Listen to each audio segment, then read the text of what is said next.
79. My name is Dave Hunt, and I'm joined by Michael Swick. Dave, it's that time of year again. It is E3, not E3 season. We got Summer Game Fest. We got a Keeley show, which means we're mildly disappointed, but he did the best he could, and we're going to do the best we can and cover the hell out of this. Yeah, definitely. So we are Digital Days Gaming. We are a weekly podcast that posts every Thursday, most Thursdays, 6 a.m. Eastern Time. Today's, if you're listening, you're probably going to get it on Friday because of Summer Game Fest. But you can follow us on social medias at Digital Days Pod. We have a Facebook group, a Discord server, as well as a website. www.digitaldaysgaming.com. Sorry, my wife said you're very bright in your key light because you have your new lighting. Okay. I can fix that. So Michael has if you watch us live on Twitch, Michael has moved, and therefore that since he has moved, all of his stuff obviously moved, and he doesn't have everything tweaked and fine-tuned as much as he wants, and he's very similar to me, somewhat of, or he's a tinkerer.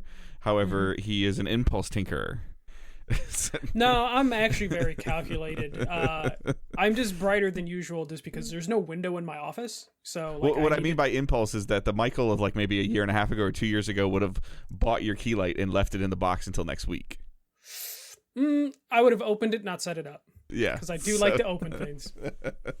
So he has this bright light that he's angling or adjusting. So yeah, not sponsored. Hey, Elgato, help us out. No, I'm kidding. It's not Elgato. I'm not made of money. Please sponsor us, Elgato, and make me money. But you can definitely check us out if this is the first time listening to us and you haven't left yet. Thank you. Please consider subscribing and leaving a review. You can also watch us live on Twitch, which I just referenced, twitch.tv/Digital Days Gaming, where we are a affiliated Twitch streamer. And I'm actually kind of curious if our logo might be too big. It could be. Who knows? It's because of the new terms of service that I haven't read. They already went back on it. Okay. And it was, if we had a sponsored logo, it would be big. So we're good. I was just like, huh? It's like, but anyways, Twitch is going to Twitch. But for right now, they are the utmost platform of ease of use for us that we can actually get a return on investment from. So. But so please consider subscribing to us on Twitch. If you have Amazon Prime, you can link that with your Twitch account and get Twitch Prime Gaming. I always mess that up. And you can get you can use with Prime Gaming, you get a free Twitch sub. So please consider using that on us or at least another streamer. Don't let Amazon keep it. So with that, we're going to jump into the news and Summer Game Fest. Yeah. So Jeff Keighley put on a live show.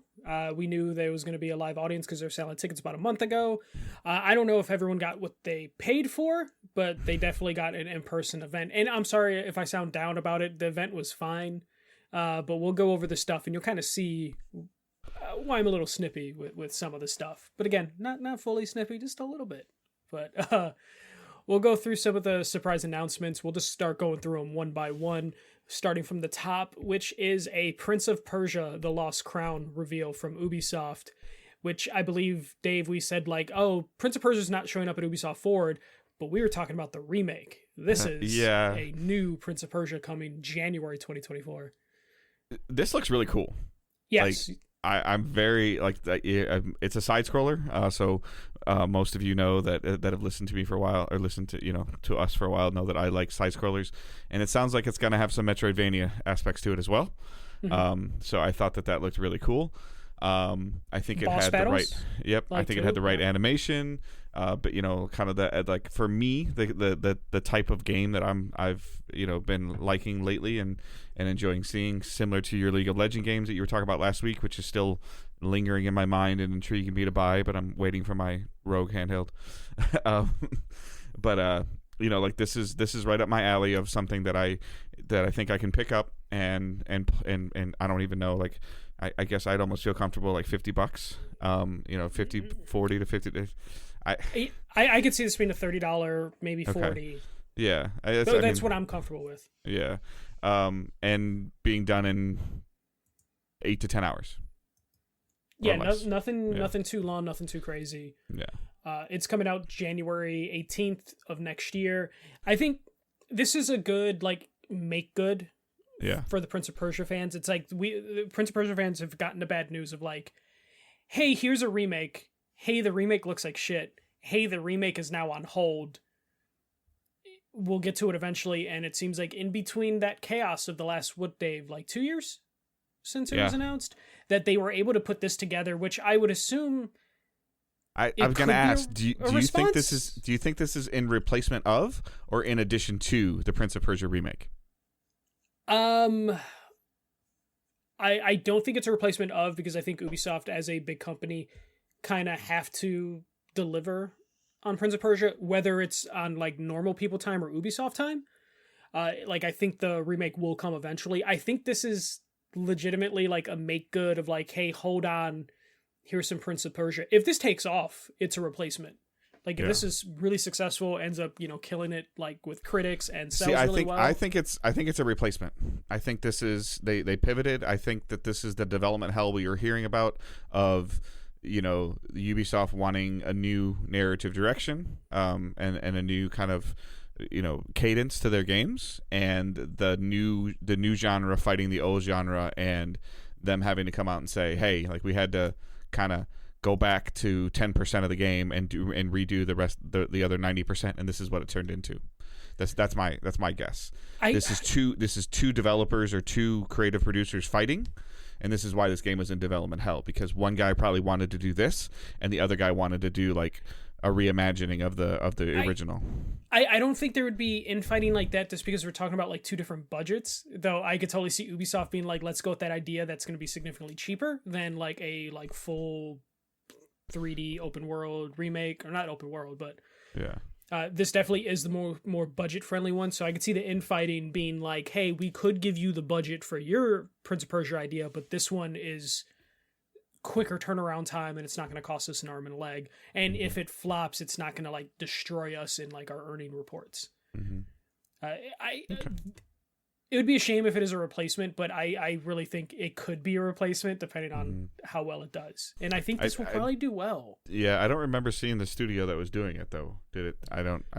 Maybe I wasn't paying enough attention. But let me look real quick. But nonetheless, like it looks awesome. It definitely looks like something that I 100% will play. And this, to me, to your point, kind of feels like a perfect January game. Yeah, especially the length of it, though. Now Januaries are getting super packed with games. But this is like depending on how long it is, depending on the quality, it could be perfect time of year to do it. It's either like it's a good beginning of the year game or a good summer game. Or I feel like it's a good coming off of Starfield and Spider-Man and all these other like bigger games during the holidays of like, I'm off holiday break. I go back to work. I go back to school. I just want something that's easy to pick up and play. So. Yeah, I could totally see that.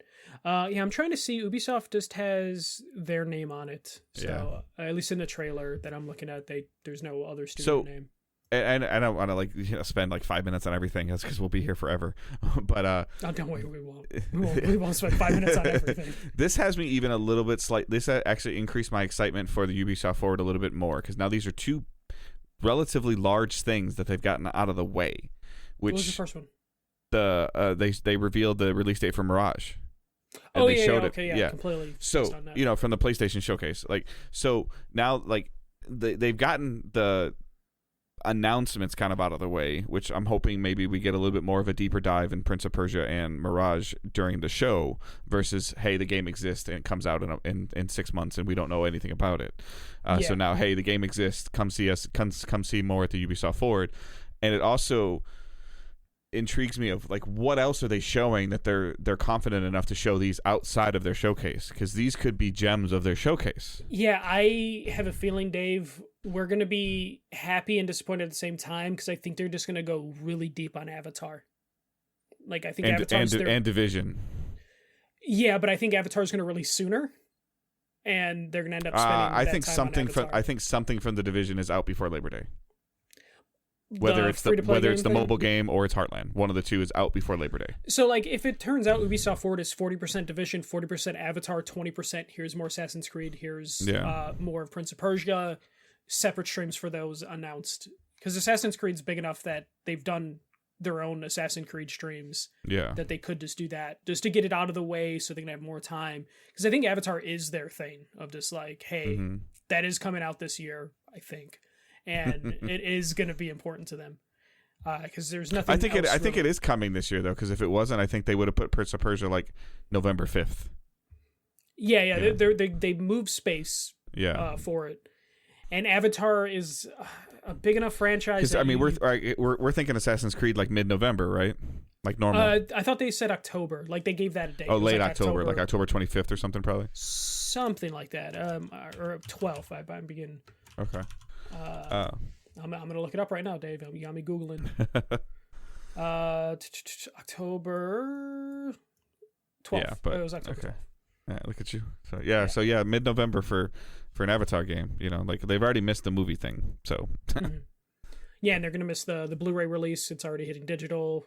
So, but at least people are talking about it. So when Ubisoft Forward is like, hey, the game exists, that should work out for them pretty well. The next thing we saw is a extended Mortal Kombat trailer. Ed Boon came out. Mortal Kombat looks great. It always looks great. I kind of missed watching trailers and hearing an audience react to like some horrible violence. Yeah. Kind of missed that about E3, and we got a little bit of that. Dave, again, this is one of those things where Mortal Kombat, I love watching the trailers. I always think I'm going to pick it up, but then I just know that it looks cool and I'll never play it. So yeah, it's a little harder for you to play because you can't show that to Helen. Yeah. That's exactly what Angela said during the trailer. She's like, yeah, we can't get this. But if you have your own portable PC machine, Dave, you'll be able to play that in the bathroom. Yeah, I also just don't like getting my ass kicked in games anymore. Yeah, luckily that it's got the story, which is what a lot of people go to Mortal Kombat for. Everything looked really cool in terms of like the new things that they're adding, like the assists being added to Mortal Kombat is cameos really cool. with a K. Yeah, and just I want to see how that's built out. Like, are there characters assigned to certain characters, or are you just picking your favorites to assist? Well, he said they're not. Oh, they're not. Okay. Like Boone was on stage with Keeley, and they were talking about it. And there are some characters that are in the main roster that will appear in the cameo. So he specifically talked about you can do Sub-Zero with Sub-Zero. But he said there are some characters that are only cameo characters. But they were talking about this a little bit on social media too. They just said like Ed Boon looked, and you might know this better than I do because you've seen him talk more or done stuff, but he looked more relaxed and excited about this than he has in a long time. And he hinted when he was talking to Keeley about, so at the end of 11 there's something happened, I don't remember what he did, but he essentially created this other universe, and he's like Scorpion and Sub-Zero are brothers, and he's just like, it sounds like the little bit that I've heard or inferred is that their creativity was being restricted by the lore of the game, and now this is a new, like, he's like, this is a reboot, this is a new area, this is a new dimension, this is a new line, and he kind of just had this like, I'll just do whatever the hell I want now, like I'm not dictated by anything. Well, this is a thing, like when you get into a game where it's like Mortal Kombat 11 was the last one, you have 11 30 games. years. Yeah, 30 years, 11 games of lore. That means you usually have to have someone on staff that's like the lore keeper. Like, just to make sure everything. Yeah. Why? Like, oh, we killed this character, or they can't be in the same room together, type of character stuff. So the idea that they're able to like break those shackles off and it's just like, let's just do what we want. Like there are some lineage from the last 30 years in this one because it's like a soft reboot. But the fact that like they could just have fun again and not have to worry about like, all right, we're continuing a story. It's like, no, we could do cool new things. And I want to see where this goes and how it evolves. The name makes way more sense to me now after seeing him on stage, like, and seeing him talk about it.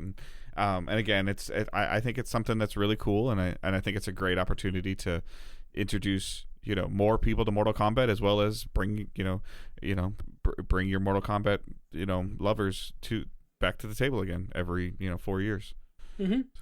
And this is one of those games that, like, there's rumors that, like, they were working on Injustice, and then they pulled, the Injustice stuff just because they were worried about the Warner Brothers stuff, so they just been focusing on Mortal Kombat the last couple years, and it looks like it's going to work out really well from them, and I expect this to sell like crazy, and this comes out in September 19th, which I believe we already knew the date, but just more confirmation, the date's here.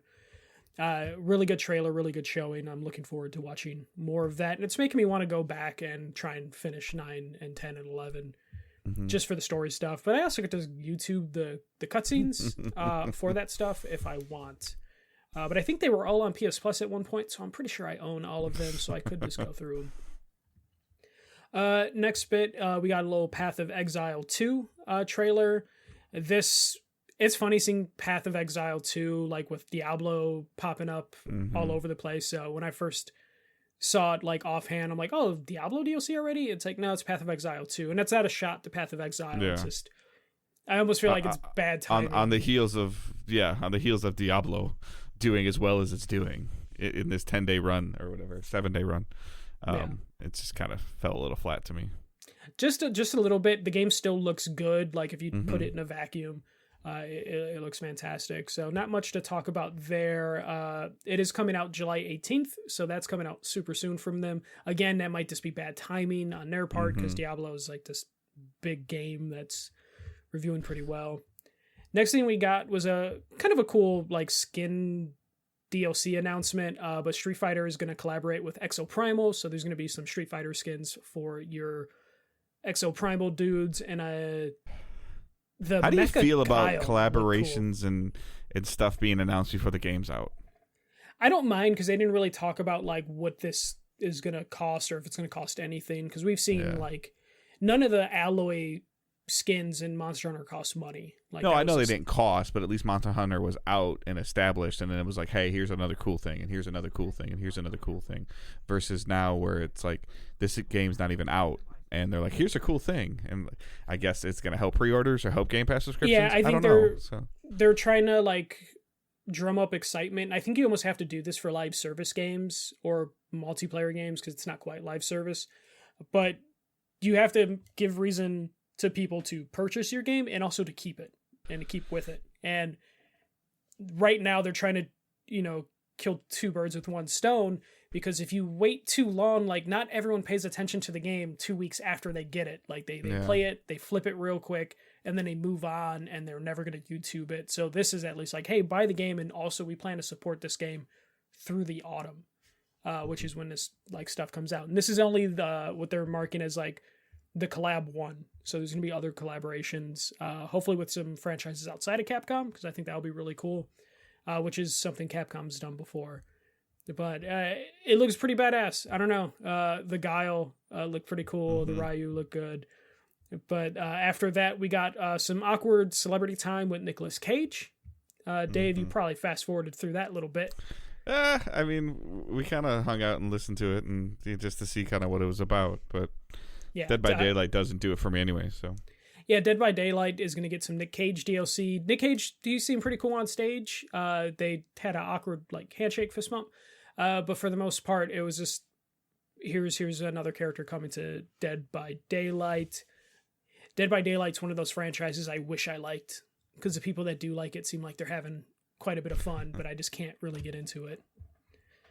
Celebrity time wasn't over after that, because then we got the Witcher Season 3 release date revealed, which is June 29th. Henry Cavill's last season as The Witcher. So there's like some interview stuff as well as the trailer. This was followed by Witchfire, which is coming to early access September 20th. I, for a second, thought this was related to The Witcher until the guy pulled out a shotgun. And then I kind of knocked the wind out of it. I thought we were going to get like a look at some of the CD Projekt Red stuff that's happening. But it was for Witchfire, which looks interesting. Dave, I don't know if Witchfire did anything for you, but not that I can recall. Yeah. This seems like a trailer that could have been moved around, so it wouldn't look like it was tied to like The Witcher, other than the fact that it has witch in the name. We got a PSVR 2 trailer for Crossfire Sierra Squad. Not much to say there, but there was a trailer during the PlayStation Showcase. This didn't scream VR to me either. No, it started with like live action stuff a little bit. Yeah. Not much to say there, but PSVR exists. Yeah. Then we got a Remnant 2 trailer that's coming out July 25th. They're showing off some of the co-op. That looked really cool. A lot of my friends have played Remnant, and it's kind of always hung out on my radar, but I never pulled the trigger on it.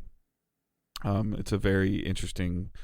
I think it's got a little bit of loot aspect to it, if I remember correctly, and like the third-person shooter action kind of thing. So it looks cool, and I'm glad to see that there's a sequel of something, because that meant something new did well enough to get a sequel. So yeah, anytime you see a sequel announced for like a relatively new IP or not established IP, it's always a good sign. Mm-hmm.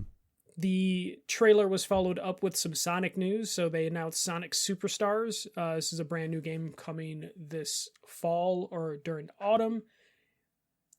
My friend was really excited to see a new Sonic game, but I just like, Sonic always breaks your heart. Don't keep doing this to yourself. I liked it. Comes out. I liked what I saw. I liked the bright colors and the like some of the changes to the, to Sonic's roots. Mm-hmm.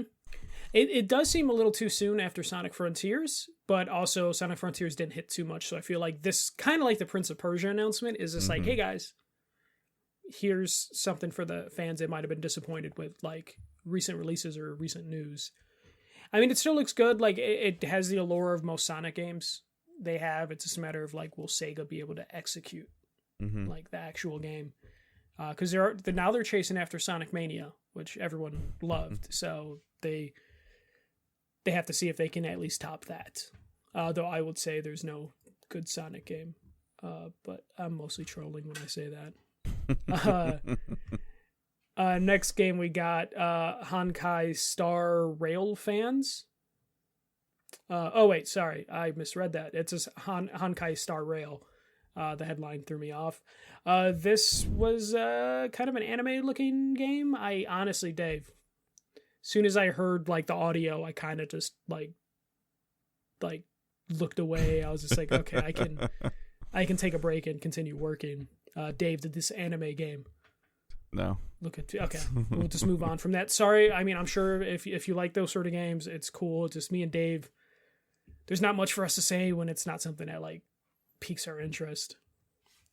Dave, what piqued my interest though is Lies of P, which is that Pinocchio Souls looking game. This is coming out September 19th, and they also dropped a demo today. So I have that downloaded, so I will probably play that as soon as we're done recording. It looked good. My only thing with this is trailers look good. They're really stylish. The concept is really cool. I just hope it technically is sound, because what kind of feels do you get from this game? Are you getting a Souls feel from this? Are you getting a Bloodborne feel from this? Like, what are you getting? Total like Soulsborne, like, okay. It looks like a From Software like game, but like not budget wise, and that's where the concern is. Yeah, it looks really. It looked interesting. And I think they said September, October for it's coming out. Yeah, September 19th. Yep, and then for the demo to be out 3 months before then, I think is really cool. It shows a level of confidence. I really want to play that demo just to see what it looks like technically, because again, the concept sounds pretty cool. A lot of Pinocchio content the last like 2 years, but I need to see if it's there, and then also what type of length experience is expected from it. What do you mean by Pinocchio content? Like I guess I'm not following. I'm not connecting right now. I could be tired. There was the Tom Hanks Pinocchio movie that came out last year that everyone forgot about. Guillermo del Toro did a Pinocchio movie that was really good. And I want to say there's a third Pinocchio movie that's announced from another company. So there's a lot of Pinocchio stuff. So I guess I might have missed it watching this, or I might not have processed, but is this like in a Pinocchio universe? You're playing as Pinocchio. Okay, I totally missed that then. Sorry. Yeah, they say Geppetto at one point. So yeah, you're fighting. That's why everyone looks like dolls and like mechanical figures. Is like you're in a Pinocchio universe. I think totally missed that connection. Makes a little more sense. Okay. Yeah, Lies of P, telling lies. I got that. Like as you were saying that, I got that part, but I was like, okay, but I still wasn't connecting the other part. Yeah. That again, that concept is really cool. Of just like, okay, Pinocchio Soulsborne, like. And God, I hope I wasn't the only one that just did not connect that at all. Somebody please tweet at me or quite. No, Dave, you might be the only one. That's been like this game's hook. If it didn't have that hook, to be fair, like I don't really remember hearing about this until today. Okay, yeah, this was, I think, first revealed last year during this time, or maybe the year before that. So this has been. Was it called Liza P, or did it have a different title or working title? Okay, yep. Then it just totally disconnected from me then. Okay. The next thing that was announced that Keeley was really excited about was Sandland. So this is a game that's being created by Bandai Namco, and it is, I guess, the artist from Dragon Ball, Toriyama, is doing the artwork for it. So you got a very Dragon Ball looking game that isn't in a Dragon Ball universe. I thought this looked really cool. It looks cool. It definitely has that like cell shaded, like animated look to it, and it's on the Unreal Engine 5, which got the crowd really excited. Dave, I don't know if you heard the crowd during that when they said Unreal Engine 5 and famed manga artists. Like people were like really excited. Do we have a lot of Unreal 5 games out at this moment? There might be one or two. There's a lot of games that are announced for Unreal Engine 5. That's right. Yeah. So okay. Yeah. Now but I thought this. I mean, I know it was. I mean, I could tell it was like. I was like, oh, this is like an anime video game in its own. Like again, for somebody to be able to do something that like they draw or they animate in bright, colorful things, and you could totally tell by looking at the back of a character's head, like it's the Dragon Ball guy. But I think again, for circling back to the Ed Boon Mortal Kombat thing, to be not shackled or not handcuffed by Dragon Ball Z and just kind of do what I want. Like I think that's a really cool concept to see these writers and directors get super creative. Yeah, this idea that they're breaking away from like the super established franchise is enough that I think a lot of people are going to check it out, and I believe the anime is coming out soon, so there is an anime that's tied to this, and that should bring a lot of things. Immortals is Unreal Engine 5. Okay, that makes a lot of sense. Yep. Yeah. Sorry, I had to look that up because I'm like, I know there's something coming. Is there something else out yet? Is there anything out? I'm trying to look that up, but IGN's website just broke on me. But that's fine. Yeah. The website just like fell apart. Okay. Hold on, I'm gonna look it up. I found a different article. Fortnite, technically. Okay. The Matrix Awakening. Yeah, that's really kind of it. There's like 2 indie games that are also using Unreal Engine 5. Okay, so next on the list, we got, I think, something that like a big tease that you were probably like excited for and then got disappointed. Annapurna had like a teaser trailer for their own showcase.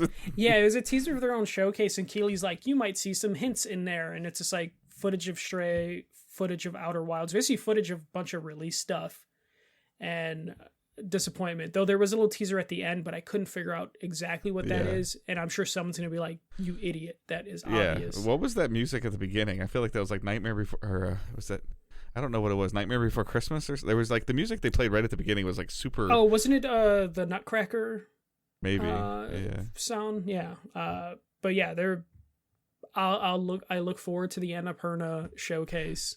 I you know what, it's funny, Keely kept saying today like independent games, like he didn't want to say indies, or he didn't want, and that's fine, but then like you like, oh, one of the most beloved independent game studios, and then they have a sizzle reel of like what looked like could be like 4 games. Well, and Annapurna is like a pretty substantial, I know, but it's like, are they really an independent anymore? Like, no, that's what I mean, like they also own movie studios and stuff. Yeah, it's weird how you but Annapurna's kind of in that Devolver boat. Yeah. Technically, they're indie because they work with independent studios, but they're not. They're a $1 billion company. But yeah. Then we got a trailer for Thorn and Liberty. This is coming from NCSoft and Amazon. There's a technical test coming out for that. That looked like a Game of Thronesy, Lord of the Rings kind of experience. Coming from Amazon, so I'll see it when I believe it when it comes to Amazon. We then got a trailer for Warhaven, the new game coming from Nexon. And this is going to be part of the Steam Next Fest that is happening between the 19th and 26th, so there will be a demo for that game then. Then we got a trailer for Party Animals, and then a trailer for Crash Team Rumble, which, I mean, that's fine. Good, quick, fun games to mess around with, yeah. Yeah, I like their placement in the show of just like, hey, let's get like the party games back to back. Then we got a little bit more news more footage of Alan Wake 2. They brought Sam Lake out on stage to talk about what to expect from Alan Wake 2, how there's going to be 2 characters that you're going to be playing, and just explaining a little bit of what's going on. And this was funny, though. It seemed Keighley was trying to like squeeze a little bit of extra news out of him during that interaction that did not work out that well. I think he got a little bit. He got a little, but I wonder how rehearsed that is. You know, because like Keighley can't be trying to like bombard people on stage without like he can't go off the rails on a live show, like so like I wonder this isn't how like rehearsed. you and I doing an interview with a PR person like reaches over and hit stop on our phone like, hey. You can't do that, or that's the last time those people are going to be at your event. Because that's happened like once or twice during the showcase where he was just like asking some questions and it seemed like it was caught off guard, but that could just be good acting. But Alan Wake 2, they showed it's going to be, more survival horror, or it's going to be survival horror this time, which is the first time that they've done this. And it looks really good. October 17th. For me, the more I see of this game, the more I just don't want to play it. I know, because you get scared. Shut up. No, it just doesn't. It's not my thing. So yeah, it looks good. I'll probably pick it up. I still need to finish Alan Wake 1. I bought it when it got remastered 2 years ago. So it's on my list, but this fall is looking mighty packed as we're getting there. This was followed with a very quick trailer for Warhammer Space Marine 2. This looks good, but there wasn't much to talk about because the trailer was relatively short. Then we got a trailer for Yes Your Grace Snowfall. This is going to be coming out in 2024. Yes Your Grace is this is a real indie game in terms of it came out a couple years ago, did really well, and now we got a sequel. Next one, John Carpenter is getting into video game development with Toxic Commando from Saber Interactive and Focus Entertainment. So John Carpenter, director of The Thing, Halloween, bunch of different stuff, is going to be getting into games. He's really into video games. So it's kind of cool to see that he's finally going to help develop one, or at least write a story for one, because I think he's in his 70s and still loves video games. This game looks pretty far away, though, in my opinion. It does. And also it just looks like zombie horde co-op game, but with lots of personality. So hopefully it doesn't feel too crowded after the flurry of those that we just got the last year or two. But still looks fun nonetheless, and there's tons of personality. And I think it's just really cool to have John Carpenter's name attached to it, if you're a fan of his work. We got a trailer for Baldur's Gate 3. That's coming out August 31st. So we're getting a lot of stuff here that at least has dates relatively soon. So good on Keighley for that. And then Dave, we're wondering what PlayStation was holding back for Jeff Keighley, and they kind of gave him a big one. Nothing crazy, but still like an important one. I feel like this was a response. I don't think so. I think they announced they're doing something for Keighley, and this is the only thing really outside of the PSVR 2 demo or trailer. I mean, I don't know. Because they didn't. Why not show more gameplay? Like why put the cover art on the screen and bring the guy out and then and give the release date? Well, there was at least some interview and they did talk for a couple of minutes and we got a little bit more information on the game. I think this is the barest minimum of what they wanted to give Keighley.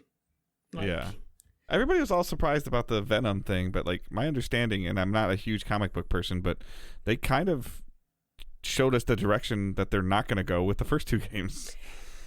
Yeah, I was going to bring that up, but so before we get to the release date, Keighley asked, Keighley very much got the answer that he wanted, because he's like, so who's Venom? Is it blank blank? or is it Eddie Brock? And then the developer was like, oh no, it's not Eddie Brock. He completely avoided that first part because Keighley basically spoiled it on like who it's going to be, because the game was pretty clear in telling you who it's going to be, unless that's a big red herring. I don't want to spoil it. I know the game's a couple years old, but if you watch this, Keighley says what everyone that I know that actually played the game assumed is going to be Venom. So we got confirmation it's not Eddie Brock, which a lot of people were treating as a surprise. Like, Dave, like you knew what Keighley said at first was the one everyone's leaning to. Full disclosure, I don't know who Eddie Brock is. Like, I mean, he's the original Venom. That's right. All you need I mean, to know. I can infer and figure things out, and they've kind of proven that point when they kind of went that in the first game. They, whatever 60% through the game was like full 180. Hang on, like so. And then there was a post-credit scene in the first game that is like, hey, the symbiote is with this person right now. Like, I don't know. So the Eddie Brock stuff isn't huge news, but it's nice to have it confirmed. Like, hey, it's not Eddie Brock. I don't know. Like, just circling back to, do you really think that like PlayStation would show that much of Spider-Man and not show the date, and then give the date to Keighley, but then put the pre-orders out 10 days later? Yes. I think that Keighley has like enough weight in the gaming community that they felt they needed to give him something. What they gave him at the end is enough. Which is what? Rebirth. But no, that's not PlayStation though. That's Square Enix. It's only on PlayStation though. Like, but it doesn't matter. Square Enix is in charge of like how that gets advertised. So like PlayStation felt obligated to give him something, and they gave him something small, which is the release date, which is still pretty big. But because why wouldn't you put the release date if you? Well, then why aren't the pre-orders live today then? Oh, well, they put on the blog that they're live because they're doing the collector's editions on PlayStation Direct, so they're trying to like line that all up. Again, PlayStation has weird marketing stuff that they're doing. Also, that collector's edition looks pretty damn cool. And I'm stupid and kind of want it. But yeah, the game is coming out October 20th. So it's in that fall window, towards the end of fall. And Keighley asking like, hey, do you really think you're going to be able to hit that release date? And then the developer kind of struggling just to be like, we're pretty confident in this date. And it's just like, all right, cool. But I don't think PlayStation got enough backlash that they felt they needed to give Keighley something, especially when they already announced that they were going to give Keighley something. Because without this announcement, PlayStation only brought the VR title thing. And if I get what you're saying, but like it just felt weird. Like, I think it's weird. It felt on weird. It felt out of cadence, like for the show and for PlayStation. I honestly, and also the placement felt weird. Yeah. But I also think that like PlayStation must have talked to Keighley of like, we'll give you something, but we're not going to give you new gameplay. Because everything else had some type of gameplay in it that Keighley talked about, and then this is just like, here's the box, and here's the gameplay that we saw before, and here's a little commentary over it. Because you basically saw him like running around. But yeah, I think this was all pre-planned, that this is how they wanted to do things because they promised Keighley something. Mm-hmm. And also Xbox didn't really have much going on either in the showcase too. So, but that might be a good sign for Xbox more than it's a bad sign for PlayStation. I think Xbox is has a huge sigh of relief that it's late October, because Starfield's going to be mid-September. So. Mm-hmm. Yeah, so it should work out for them. Dave, the next game, which was probably the coolest looking thing, but like because it's silly. But Pal World, which is Pokemon with guns. Ansel's like, oh, this looks cool, and then they pull the guns out, and she's like, oh. This is crazy looking in the best possible way. I don't know if this is going to make for a good game or not, but it's going to be something that I think a lot of people are going to have curiosity about. Yeah, it's Pokemon with guns. One of the Pokemon, not official Pokemon, but like really close to what like the Pokemon designs are, in terms of like, you can imagine these being like in the Pokemon universe.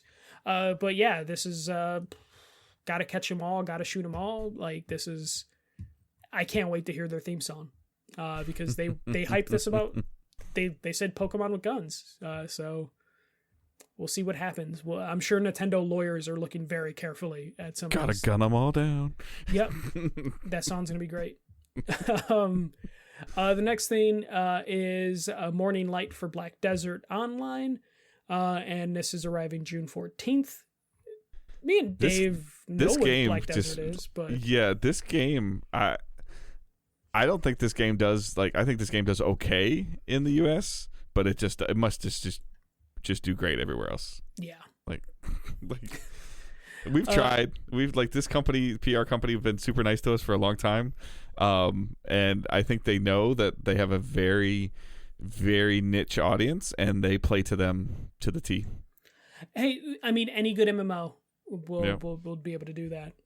The next thing we saw is a new Lord of the Rings game, A Return to Moira, which is coming autumn 2023. Is this coming to Game Pass? Because all the trailers have Xbox logos on them, so I think I don't know if it is or isn't, but I was trying to figure out what kind of game this is. I understand it takes place in the Lord of the Rings universe. It looked like it had some Minecraft building elements to it, and then it had some like crazy combat elements to it, and I'm like, I'm not really sure like what this is. Angela's very intrigued by the Lord of the Rings universe. The first this trailer is a minute long. The first 20-25 seconds of this trailer, I'm like, she could totally play this. The next 40 seconds of the trailer, I'm like, no, she can't. This definitely needed more than a minute trailer.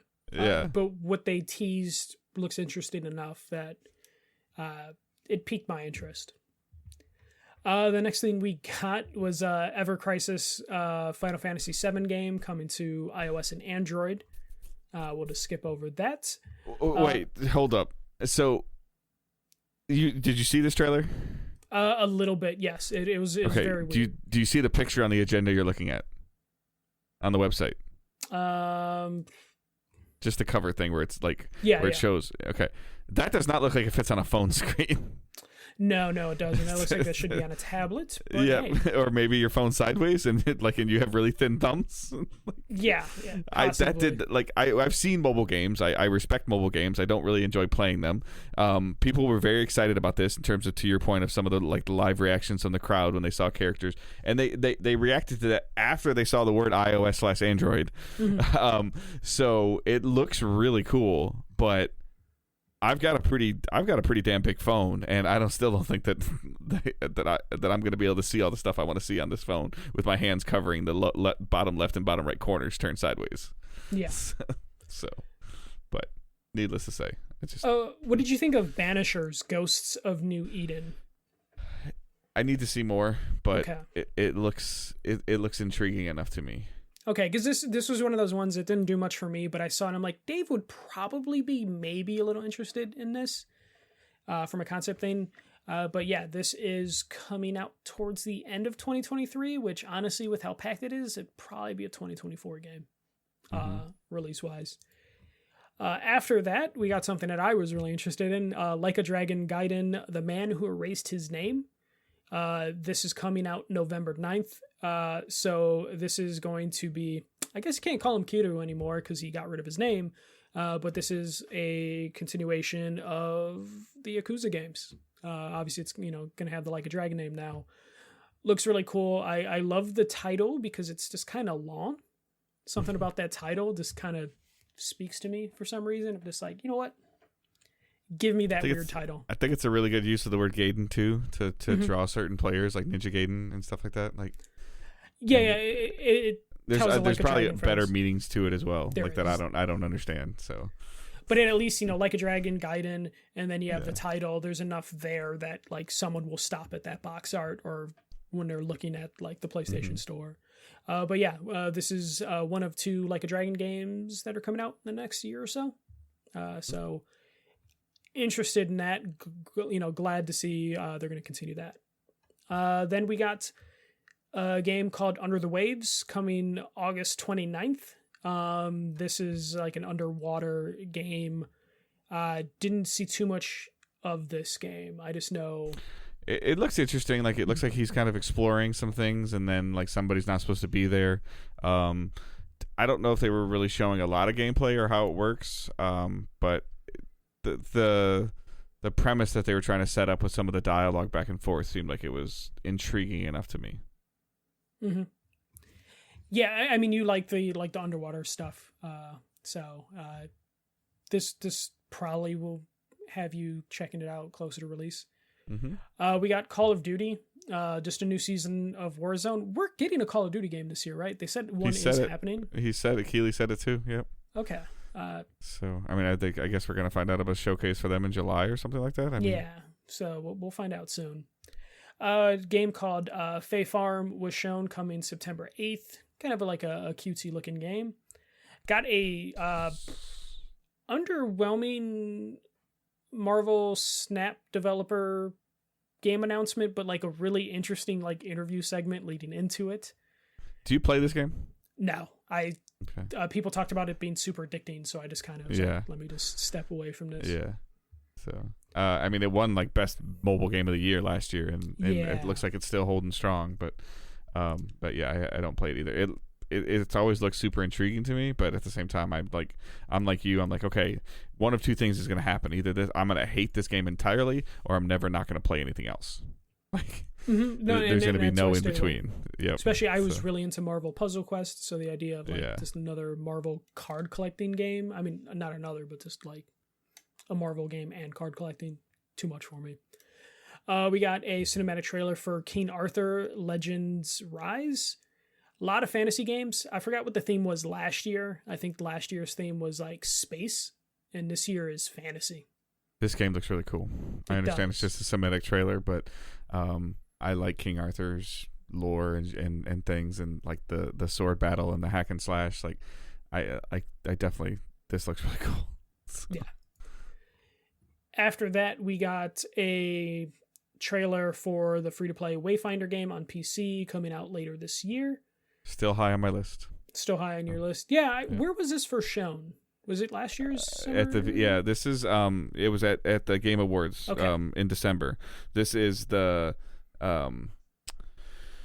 Airship Syndicate Darksiders Genesis original Darksiders guys, along with the team, I keep forgetting about the name of the game, Warframe, the Warframe team. So this is a collaboration between these two studios. So in terms of like a free-to-play looter, possibly not Monster Hunter, but I don't even know really, but it's just cool. Like the Darksiders, like the Darksiders kind of animation with Warframe grind and free-to-play aspect that they've done super successful for a long time now, 10 years, is really cool. So like I'm still super interested in this game. So. Yeah. There's a couple other things that I might just burn through, Dave, real quick, if you don't mind. Stellaris Nexus announcement trailer. We also got Space Trash Scavenger shown off. We got Star Trek Infinite. Any of those scream out to you? No. Okay, we'll move on to Pure Cinema. That is the Twisted Metal first look. I was trolling my friend who was getting very upset watching this, that this was amazing. I don't think it was amazing, but this made me super interested in seeing the show when it comes out, but for the wrong reasons. I don't have good memories of Twisted Metal. I didn't own PS1 or PS2s when it was in its heyday. I don't know what the hell is going on in this show. So I think the people looking at the show have the right glasses on, because there's some people that are looking back at Twisted Metal like it's some cinema, like it's some like story that is like very sacred and was good, versus the writer that's like, oh, you want a Twisted Metal show? Okay, I'll show you a Twisted Metal show. Yeah, and I think that's the way you're supposed to do it. I just don't know if this is it. Yeah, because like Twisted Metal did not have a good story. It barely had a good premise. It was a fun car combat game. And what we got is Anthony Mackie dancing with Samoa Joe's body to the thong song. Very, very weird. This is from the writers of the Deadpool movies. And who are they marketing towards right now with that trailer? What I think is the problem is the Deadpool movie is successful because those writers were able to use their writing to come out of Ryan Reynolds' mouth, and he was able to make it work. They don't have that here. They have Captain America. They have Captain America, but like Sweet Tooth was the one saying like the cringiest stuff. So they have Will Forte's voice doing the stuff, and I don't know if this is going to be good. I have doubts about it, but this, dude, you're watching this no matter what. No, it's not. But like I said, it was bad that I'm now more intrigued to watch it. You're watching this no matter what. However, you would not subscribe to Peacock to watch this. Exactly. I subscribe to Peacock for bad wrestling. So you have standards. Yes. No, actually, I don't think I subscribe to Peacock. I get it free through my cable or my internet. So, or because you bought the WWE network and you got grandfathered in or something like that. I'm pretty sure it comes with Comcast. So as long as it still comes with Comcast by the time this comes out.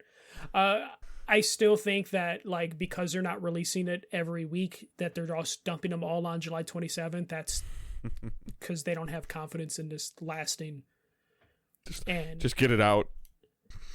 Just get it out. There had to be a better way to show this. Like if obviously this scene is in the show, but there's got to be a cooler way to introduce Sweet Tooth. Like I don't know if you won over any Twisted Metal fans that were worried at all. But hey, you at least got to see Sweet Tooth sing the thong song and give a little bit of a dance. So if that does anything for you, it's got it. And they even sang it together. So hey. Mm-hmm. Sure.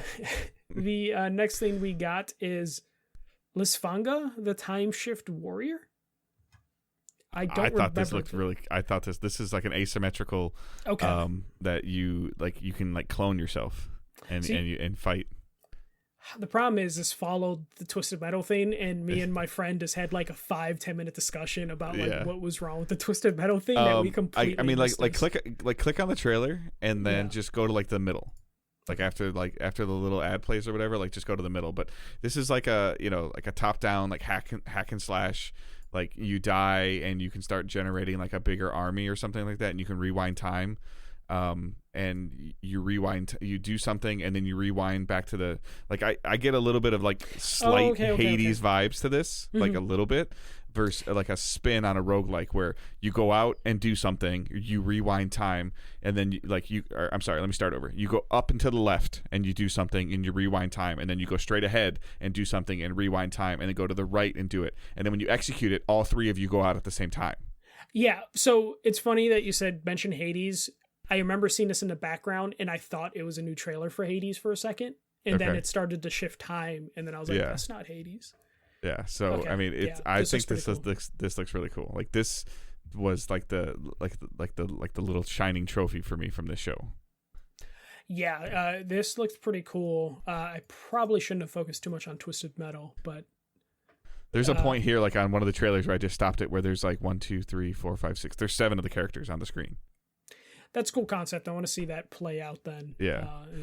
And that's coming out sometime this year, so we'll see. Unannounced date in 2023, but yeah. That was followed by Immortals of Avium. EA is pushing this game I'm tired of seeing it. Yeah. But at the same time, like every time they show it looks cooler. The comparisons for this game have been like all over the place to where I still don't really know what I'm getting, other than like I think we're getting a really cool first person narrative non-shooter game.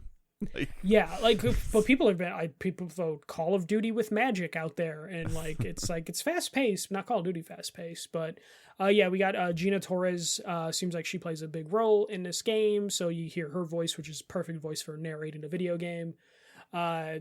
This game looks great. It's coming out really soon, next month. EA might have a winner, or they're overhyping this and people are going to be disappointed because we've seen a lot of this game. It's got me. So.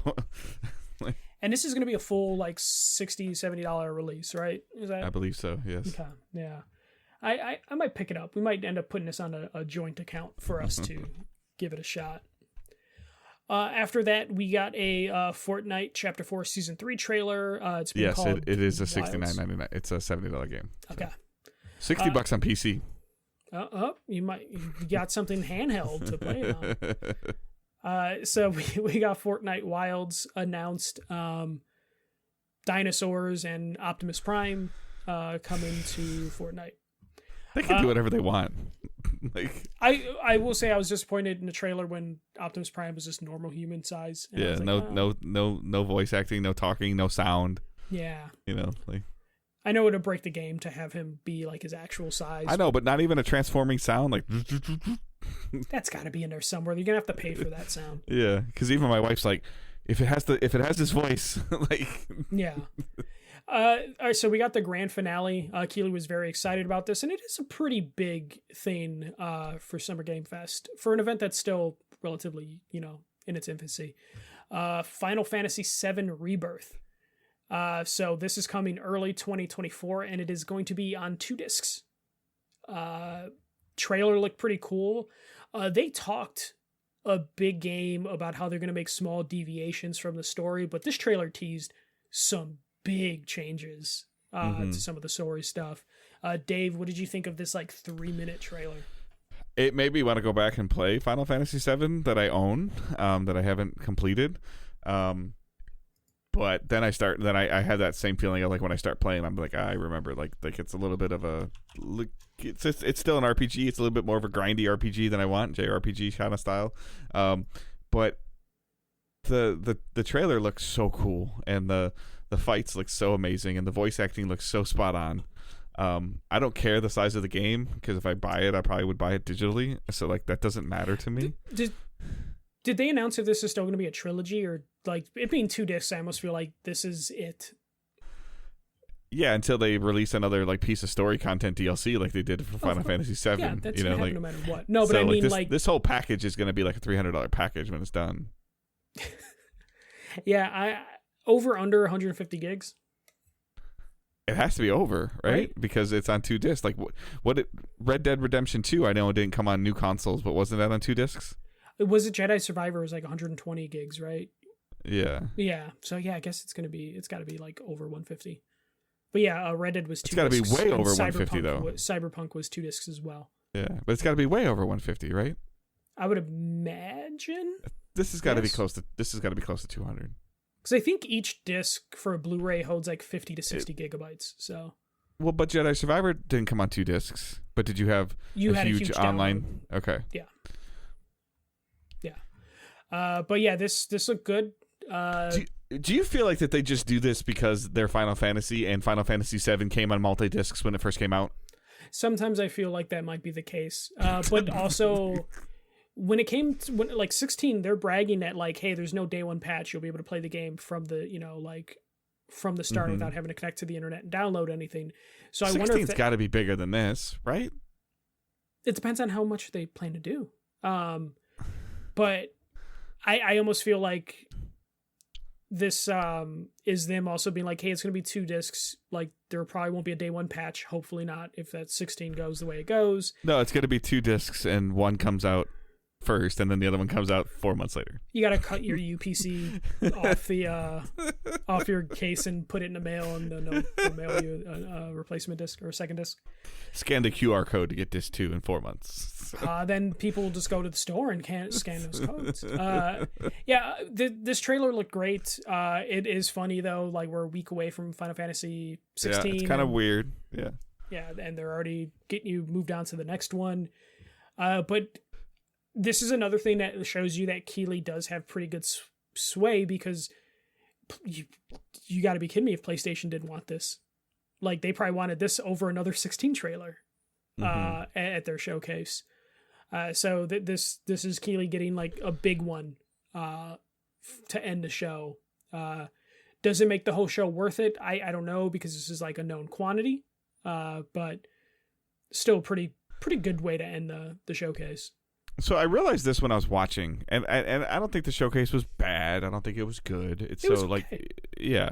But I realized though, and I know that I'm always the advocate for change and taking risk and doing things differently. But what I realized is my lack of excitement for shows lately is because and this even goes back to the PlayStation showcase from like a week ago or whatever, is that we used to have like boxes that, or lanes that people stayed in. Like we knew for the most part what we were going to see at PlayStation, like during the PS4 events. Like, okay, they've got their partnership with Call of Duty and Activision, so here's that lane. And then like Microsoft's in their lane of like, we're going to see a car on the stage, and we're going to see something about Gears, and like Nintendo has their lane. And now like with Keighley, and I'm not saying he's doing a bad job, but it's a gigantic free for all.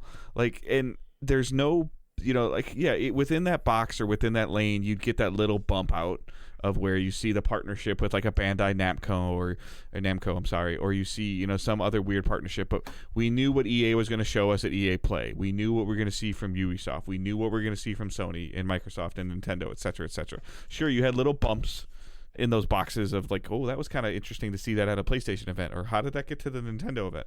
Like those things would happen all the time, but this was like, I just felt like there was no flow and no pace. Yeah, that is kind of in a problem with some of these like third-party showcases. Gamescom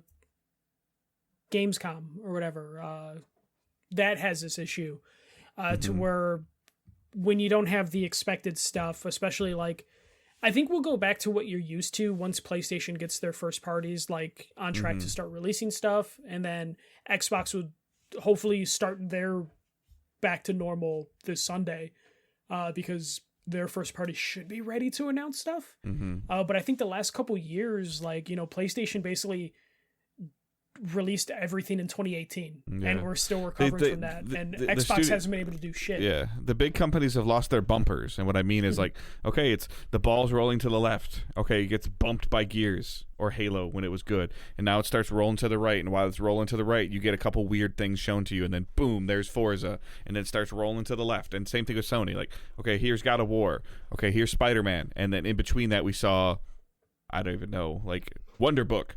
So. Yeah, but like basically their pillars, they're like their Sucker Punch, their Naughty Dog, their Santa Monica, don't really have anything to show right now. So they just kind of like, hey, third parties, give us whatever you got to fill everything out. And then Xbox, you have the same thing, but a different problem of like, hey, so I just feel like there's this big open field, and there used to be clear defined dirt road tracks that you drove on, and now everybody just takes their off-road vehicle and just goes wherever the hell they want. Well, and the problem is now you get that in like 3 or 4 different showcases. That vibe, especially like EA doesn't have a showcase as far as I know. Ubisoft barely has a showcase. And to be fair, well, we don't know if Ubisoft barely has a showcase. We haven't seen it yet. But the to last be couple fair, of years, I'm saying, like, overall. And to be fair, I can 100% see why EA doesn't have anything right now. Like they're in that limbo part. Like what would they show?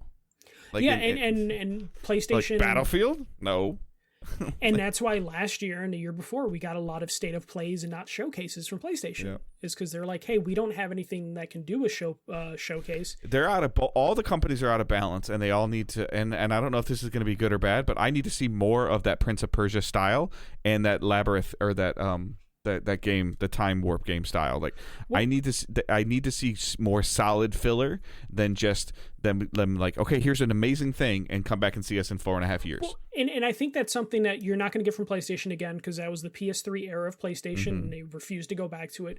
You kind of see that with Xbox, but it just hasn't worked out because they haven't been able to put anything big in between, because you've gotten a Hi-Fi Rush, you've gotten a Grounded, you've gotten Pentiment. So you've gotten different things coming out. They just haven't been able to get those pillars, those anchors. Yeah, I miss the Oris and the Guacameles and stuff like that right now. Yeah, and the problem is with Xbox is they have those, but that's all they have.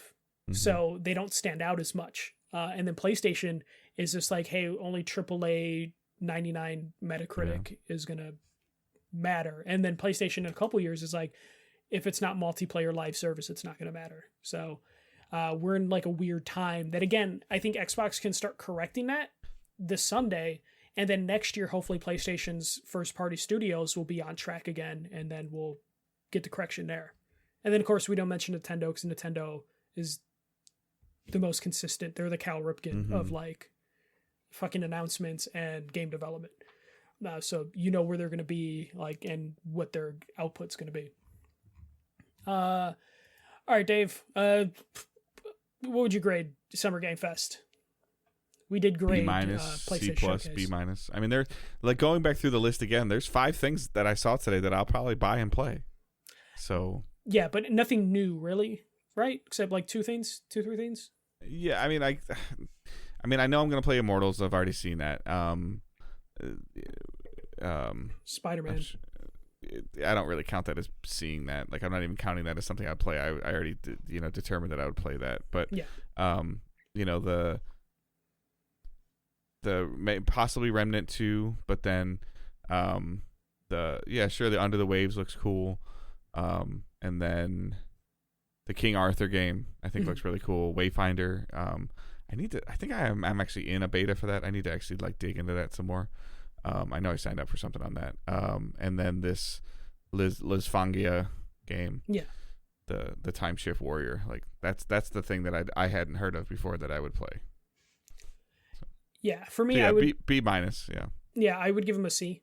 I think the stuff that was there was okay. I was hoping for some gigantic thing that wasn't Rebirth because we knew that was coming out because Square Enix announced and gave a window on that last year. Spider-Man news was cool, but not big enough to get me to be like, yes, this was worth 2 hours. I do like that we at least got a demo for Lies of P, and some other announcements there, but this was mostly just like, hey, the stuff you're already interested in, here's a little bit more. And nothing really too surprising. But still okay. I don't know if I would have wanted to pay like the $25 to $40 it cost to get a seat at that theater. But it was a good first showing. I'm kind of putting it on like the Game Awards curve where like every year the Game Awards gets better and better. So this being the first year in person for Summer Game Fest, I think the second or third year overall for Summer Game Fest, Keighley will figure this out and this will probably take over E3 fully.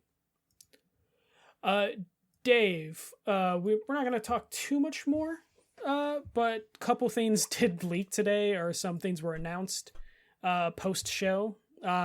Grasshopper Manufacturers remaking Shadows of the Damned. This was a PS3 game, Xbox 360 game from 2011 that EA published. Looks like Grasshopper have the rights to it now, and they are going to remaster it, and that is going to be showcased next week when Grasshopper does their own showcase, which is like the third or fourth showcase that's just been announced in the last couple of days for next week. I am excited because this is like a cult classic that I enjoyed back then, that the PS3 360 copies have kind of become a collectible item that will probably see a drop in price now. Any thoughts on Shadows of the Damned? All right. No, I just think leaks suck. That's all. Yeah. This next one is the leak. Atlas accidentally put on their Instagram Persona 3 Reload and Persona 5 Tactica. So they released the trailers on their Instagram account, immediately deleted them. But these trailers showed the remake of Persona 3 that was teased, and then a spinoff of Persona 5. These trailers were recorded and screen capped by fans, and they only mentioned Xbox, and then they also mentioned coming to Game Pass day one. So this was probably meant for the Xbox showcase on Sunday. Not a huge surprise that they're coming to Game Pass because all the other Personas just came last year. Yeah. But this would have been a nice little thing for Xbox to have. It's not going to kill the Xbox showcase, though. No, it's not going to kill it, but it would have been cool. Like, I would be curious, like, would these have been, like, been available next week? That would be the thing. Like, I wonder the scope of Reload, because it's a full remake, and also the scope of Tactica. It's always a missed opportunity, and I know that I'm so PlayStation didn't do it and Keighley didn't do it, so Xbox is in a prime position on Sunday to go play now. Yeah, and I hope they do that. Something. I don't know what it's gonna be, but it's got to be at minimum one thing, and I really think it needs to be 2 or 3. And it also, one of those things has to hit the quality that Hi-Fi Rush was able to hit, because if not, that means they wasted Hi-Fi Rush when they. There has to be something at this showcase that says, "Buy Game Pass right now." Yeah. So. Yeah. Do you have any last second predictions for Xbox showcase other than please show your already announced stuff? They said it's Aaron Greenberg said it's going to be a lot of gameplay. I will give Keighley credit. He had a lot of gameplay. Yep. So like that's a huge kudos to him. I don't know. Like at this point in time, like I don't know the status of some of these Xbox games enough to even to say something.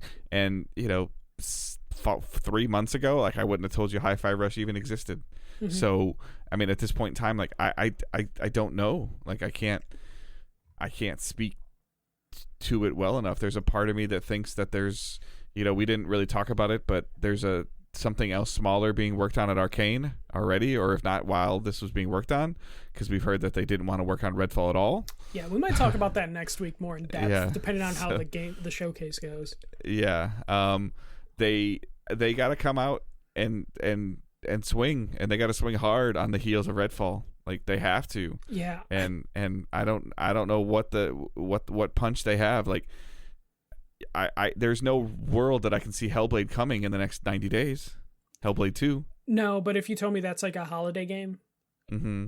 that would be great. I think they're in a weird spot because they spent the last couple years just announcing stuff with teasers that I almost don't want to see anything new announced from them. I just want to see them deep dives, gameplay, or dates. Yes, like one of those previously announced one of those two. I'm sorry, a deep dive with gameplay of here's what we're doing with Fable. Here's how we're reimagining it. Here's how we're playing Hellblade 2 versus Hellblade 1. Yeah. Like, and, here's Avowed. Here's Outer Worlds 2. Like they need to just make up for the time that has been kind of. So lost. what's coming out this year? What's coming out this year from Xbox what's coming out in the next 6 months that you'd be surprised by? Because I think it might be Avowed. They just did Pentiment. They just did Grounded. I don't know if Obsidian can release Avowed or Outer Worlds 2. And also, I don't think Fables is anywhere close. Honestly, I have no idea. I think they just have Starfield and they just have... okay. Then what third party do they have a cool deal with that they have full control of? I mean, we could get Indiana Jones. It's Bethesda. No, it's not ready, but we could see something of it, like some first gameplay of that. What's coming out in October or November that we're going to see on Sunday? Honestly, if they said like, yo, here's like a Gears of Wars sort of thing, I think it's been enough time that studio's probably got something in the works. Gears of War, like 1 and 2 remastered or something. Yeah. Even if it's something like that, I can see them doing that, and I think people would be happy with that. Of like, here's the trilogy remastered, because I don't know if they're gonna have anything. I'm afraid we're gonna get a free to play Gears of War PvP. I think after Halo, they wouldn't risk killing Gears of War. Yeah. So I don't know. We're gonna record on Sunday, so yeah, I think it's in the early afternoon, so we'll record Sunday evening, and then we'll have a regular episode later that week to cover Ubisoft and some of the news we missed the last like week or two since we were covering this. So yeah. All right, but please send us your questions, send us your predictions, hashtag AskDigitalDays, post them in the Discord, post them on the Facebook group, tweet them at us, any of those things of like tell us what you thought about the Summer Game Fest. You could just use that hashtag in general, just more as a way for us to filter stuff and to find stuff, but hashtag AskDigitalDays on Twitter. There's a specific Discord server channel, or there's a specific channel in our server for it that's linked in the show notes as well, or to our Discord. You can follow myself at Good Dave Hunt. You can follow Michael at the First MJC, and you can follow the main account at Digital Days Pod. Michael did a pretty good job today of retweeting some things and showing some stuff, and I'm sure he'll go back through some more of that tonight and kind of catch up on it. And he does a much better job of that than I do. So, like I said, Facebook group and Discord server are linked in the show notes. Other than that, we will talk to you guys in a couple days, but please send us your questions. Send us what you think you're going to see at the Xbox event. Send us what your favorite thing from the Summer Games Fest event was. What's your diamond in the rough? So please send those to us. Thank you guys, and hope everyone has a great couple days. Keep moving forward. Don't be a dick. See ya.